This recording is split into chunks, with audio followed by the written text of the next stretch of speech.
स्वागत है आप सभी का हिंदी एक्सप्लेन टीवी पे। आज मैं आप लोगों को बहुत ही इंटरेस्टिंग और यूनिक स्टोरी वाली फिल्म दिखाने जा रहा हूँ जो कि साउथ कोरियन है और इसका नाम है द ड्रामेटिक नाइट। कहानी एक हून नाम के कोरियन लड़के की है जो दिखने में काफ़ी ज़्यादा अच्छा होता है, पर आज इसकी गर्लफ्रेंड ने इसको डम करके किसी और से शादी कर ली होती है।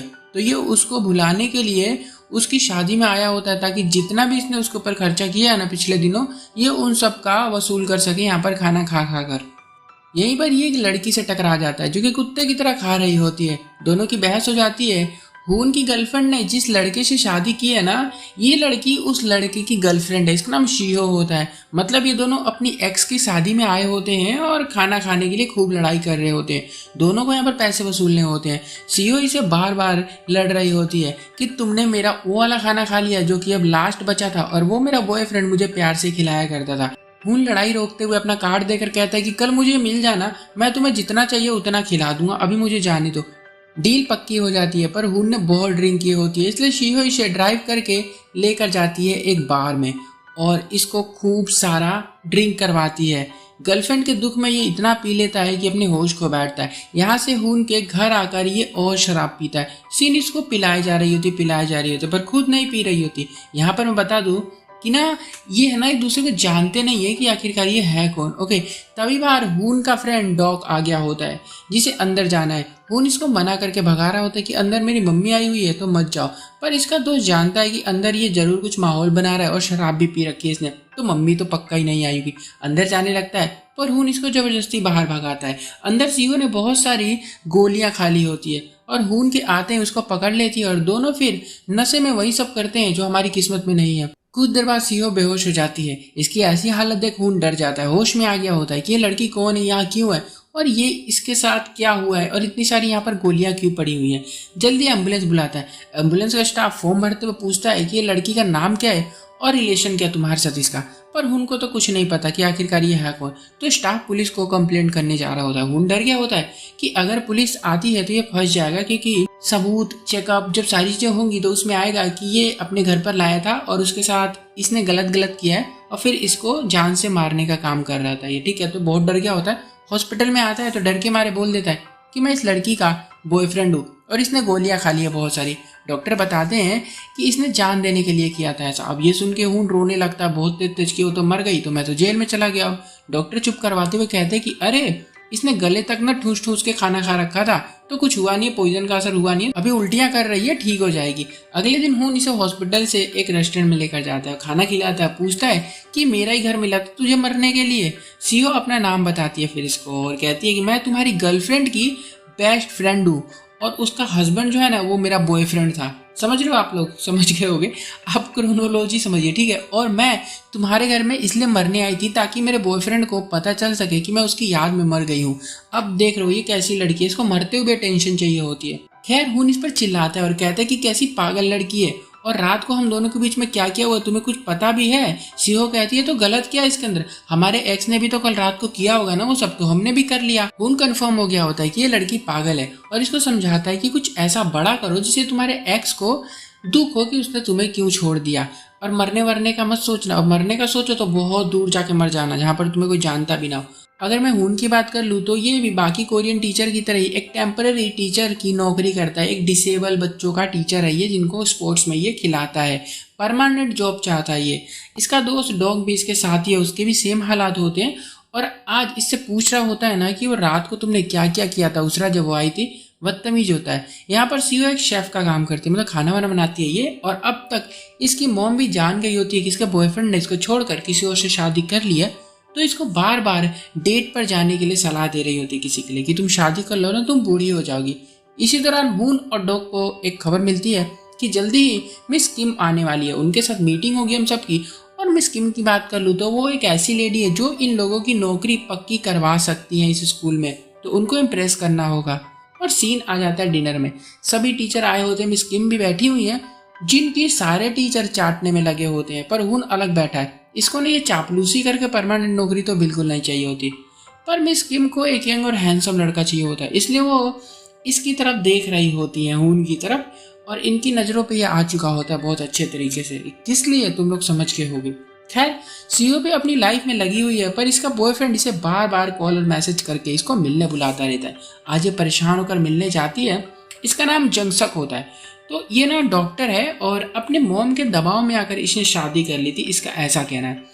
प्यार ये अभी भी सीहो से ही करता है, ये भी इसी का कहना है। एक बात कहनी है मुझे कि अगर गर्ल्स देखो तुमसे कोई भी ऐसा आकर करता है, तुम अगर ऐसी सिचुएशन में होती हो तो उस लड़के को 4 जूते मारना, क्योंकि वो तुम लोगों को पागल बना रहा है। ओके, अब खैर शादी हो गई होती है ना, पर ये कहता है कि सीहो तू मेरे साथ अभी भी उसी रिश्ते में उसी तरीके से रहो जैसे पहले रहा करती थी।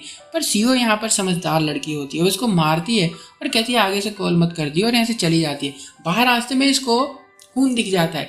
खून देखते इसको डर के भागने लगता है कि पगली फिर दिख गई मेरे को, और ये इसको पकड़ती है और कहती क्या हो गया, मतलब क्या डरावनी दिखती हो क्या। और फिर इसको लेकर जाती है रेस्टोरेंट के अंदर, दोनों खाना खाते हैं और खून इसको घर जाते हुए समझा रहा होता है कि तुम्हारे बॉयफ्रेंड के जाने से तुम्हारी लाइफ में कोई चेंजेस नहीं आने चाहिए, तुम अच्छा करो, न्यू लाइफ शुरू करो, वही सारी मोटिवेशन की बात है। और बातों बातों में दोनों एक दूसरे को किस करने लगते हैं। फिर सीओ के घर आकर आगे के प्रोग्राम को अंजाम देते। हुन हंस रहा होता है, शौक भी है कि ये मैंने क्या कर दिया इसके साथ।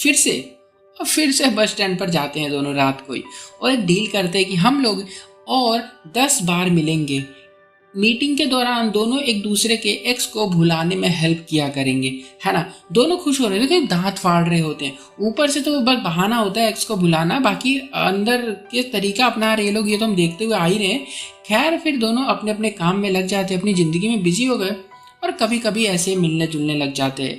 इनका हालांकि कोई रिश्ता नहीं होता है, पर ये दोनों के बीच वो सब कुछ होता है जो कि एक फ्रेंड, एक कपल, एक मैरिड पीपल, मतलब इन लोगों के बीच को हुआ करता है। मूवी तो ओल्ड है, पर ये देखकर लग रहा था कि मतलब आजकल भी ऐसा काफी बाहर देखने को मिल रहा है। कुछ दिन बीत जाते हैं, हम हुन की गर्लफ्रेंड को देखते हैं पहली बार। जुनियान नाम होता है इसका, और ये एक अमीर लड़की है। इसने आज अपनी फ्रेंड सीहो को अपने हस्बैंड के हॉस्पिटल की ओपनिंग पार्टी में कुकिंग करने के लिए बुलाया होता है, नौकरी दे रही होती है ना, कॉन्ट्रैक्ट। और इसे कोई फर्क नहीं पड़ता है कि इसने अपनी फ्रेंड के बॉयफ्रेंड को छीना, शादी कर ली, अपने बॉयफ्रेंड को छोड़ दिया, कोई गम दुख पछतावा कुछ नहीं है इसको। और इसको ऊपर से बोल रही होती है ना कि क्या हो तुम, पागल हो, है ना, मैं जानती हूँ कि तुम मुझसे नफरत करती हो, ठीक है कोई बात नहीं, इसलिए मैं तुमको काम दे रही, तो काम करने आ जाना। मतलब बहुत हद पार लड़की होती है ये, है ना। यहाँ उन अभी तक ना शराब पी रहा होता है, क्योंकि भूल नहीं पा रही है जुनियान को, और जुनियान वहाँ पे मजे मार रही होती है। चाहे कितनी रातें सीहो के साथ ये बिता चुका है, पर इसको अभी तक उसकी याद आ ही रही होती है, यानी जुनियान की। फिर सीहो की कॉल आती है। डॉग कहता है कि अरे ये वही लड़की है क्या उस दिन वाली जो उस रात आई थी तुम्हारे घर पे, तुम रिलेशनशिप में आ गए और मुझे बताया भी नहीं तुमने। खून कहता है कि हम लोग फ्रेंड विद बेनिफिट्स हैं। हाँ सही सुना तुमने, ये वही बोलता है उसको, मतलब इनका कोई रिश्ता नहीं है ना अब। और अगले दिन खून सीहो से मिलता है, बातें करते और ऐसे धीरे धीरे धीरे मिलने लग जाते, दिन बीतने लग जाते हैं, और दोनों सब कुछ शेयर करते हैं एक दूसरे को। ये बताती है कि तुम्हारी गर्लफ्रेंड ने मुझे अपने हस्बैंड के कुकिंग के लिए मतलब बुलाया, वही सारी बातें। खून कहता है कि कैसी हो तुम, एक्सेप्ट मत करना, उसने तुमसे तुम्हारा बॉयफ्रेंड छीना, तुम्हारी दोस्तों को तुम्हें धोखा दिया है ना, तो गलत होता है नहीं सब। सीहो कहती है कि तुम भी चलो ना मेरे साथ, ताकि अपने बॉयफ्रेंड को मैं दिखा सकूं कि मैं उसके बिना काफी खुश हूँ और मेरी जिंदगी में एक लड़का भी आ चुका है। सीन आ जाता है पार्टी में, सब आए होते हैं। सीहो का बॉयफ्रेंड हुन को देखकर जल रहा होता है कि मेरी गर्लफ्रेंड के साथ ये हरामी क्यों है। यहीं पर जिनियन भी होती है जो सीहो को पैसे दे रही होती है। ये पैसे इस रात की फीस नहीं है या कुकिंग के नहीं है, ये पैसे वो होते हैं जब बुरे टाइम में जुनियान ने लिए थे। ओके, अब मैं यहाँ पर क्लियर कर दूँ एक बात। देखो, जो जुनियान थी ना, ये एक अमीर लड़की है, और इसने अपने बॉयफ्रेंड हुन को इसलिए छोड़ दिया क्योंकि हुन एक टेम्परेरी नौकरी करता था, वो गरीब था, उसके पास कुछ नहीं था, है ना, फ्यूचर भी उसके गरीबों की तरह बीता, इसलिए इसने छोड़ दिया था उसको। अब सीहो का जो बॉयफ्रेंड था ना, उसकी बात कर लेते हैं। वो थोड़ा बहुत अमीर आदमी था, पर उसने इस लड़की से इसलिए शादी कर ली क्योंकि उसको एक नई लड़की मिली, और ऊपर से ना ये अमीर थी ना जिनियान बहुत ज़्यादा, तो उसको पैसे वैसे धन दौलत संपत्ति भी मिल गई थी, ठीक है। मतलब दोनों ने एक दूसरे का देखे तो लालच में आकर शादी के लिए, हरामी लालची होते हैं यार, सिंपल है ना। सीहो का बॉयफ्रेंड तो गुस्से में होता है, हुन से लड़ने भी लग जाता है, पर सीहो आकर हुन की साइड लेती है और इसके बॉयफ्रेंड को खूब जलन हो रही होती है। पर सीहो और हुन खूब खाते, दोनों खाने लग जाते हैं, पता नहीं क्यों। और फिर सीहो के घर में देखते हैं इन दोनों को, क्योंकि आज 10th मीटिंग होती है इनकी, लास्ट मीटिंग है, तो दोनों एक दूसरे को जाने से रोकना चाहते हैं, पर रोके भी किस रिश्ते से। ना ये कपल है, ना हस्बैंड वाइफ, ना ये दोस्त है, ना कुछ है। बेड शेयर करते हो भाई तुम दोनों। खून इसे सुसाइड करने से मना करता है कि आज के बाद कभी सोचना भी मत। और तभी बाहर सीहो का एक्स बॉयफ्रेंड आकर दरवाजा पीट रहा होता है। हून जाकर खोलता है तो वो देख के शॉक हो जाता है, कहता है तू क्या कर रहा है यहाँ पर, मेरी गर्लफ्रेंड के घर में रहता है तू, है साथ में रहते हो दोनों। हून कहता है कि अभी तेरी शादी हो गई है, जाके अपना काम धंधा देख, अपनी बीवी बच्चे संभाल। ये भड़क गया होता है, कहता है कि अबे हून के बच्चे तू लूजर है, तेरी गर्लफ्रेंड जिन्यान भी तुझे छोड़कर चली गई थी, गरीब है तू एक नंबर का, जल्दी सीओ भी तुझे छोड़कर चली जाए, क्योंकि तेरे जैसे भिखारी के साथ रहने से अच्छा है कि वो एक शादीशुदा आदमी के साथ रहना चाहेगी। अब यहाँ पर ना एक तरह से ये शिहो को भी उल्टा ही बोल रहा है ना, क्योंकि उसके भी ये गरीबी और उसके कैरेक्टर का मजाक उड़ा रहा होता है। शिहो बस सुन रही होती है सारी बातें, और फिर ये दोनों बाहर लड़ाई वड़ाई कर देते हैं, बहुत लड़ते हैं, है ना। उन समझाता है कि देख शिहो एक अच्छी लड़की है, तूने उसे छोड़ा है, और इसे मिलने को मना करता है आगे शिहो से। हालांकि इसका एक्स तो चला जाता है यहाँ से, और अंदर आकर हून अपने कपड़े लेकर जाने लग जाता है, पर शिहो रोकती है और कहती है मेरा अब उसके साथ कोई भी रिश्ता नहीं है, तुम गलत मत समझना, मैं उससे नहीं मिलती हूँ। पर हून ये बोल के चला जाता है कि मुझे कोई फर्क नहीं पड़ता है। यहाँ से हून अपने घर पर आता है, इसके घर में से आवाजें आ रही होती है।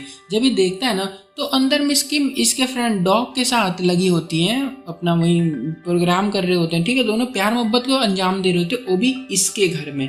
अब यहाँ पर हमें समझ आता है कि मिस किम ना वो एक्चुअल में डॉग को देख रही थी उस दिन, डॉग उनको पसंद आ गया था। यहाँ से चला जाता है, और अगले दिन हम देखते हैं कि जाकर अपनी नौकरी भी छोड़ देता है, क्योंकि इसकी नौकरी परमानेंट नहीं होगी ऐसा इसका कहना है, और चला जाता है कहीं पर। सीओ इसको रोज कॉल करती है, मैसेज करती है, पर वो सीन तक नहीं करता है।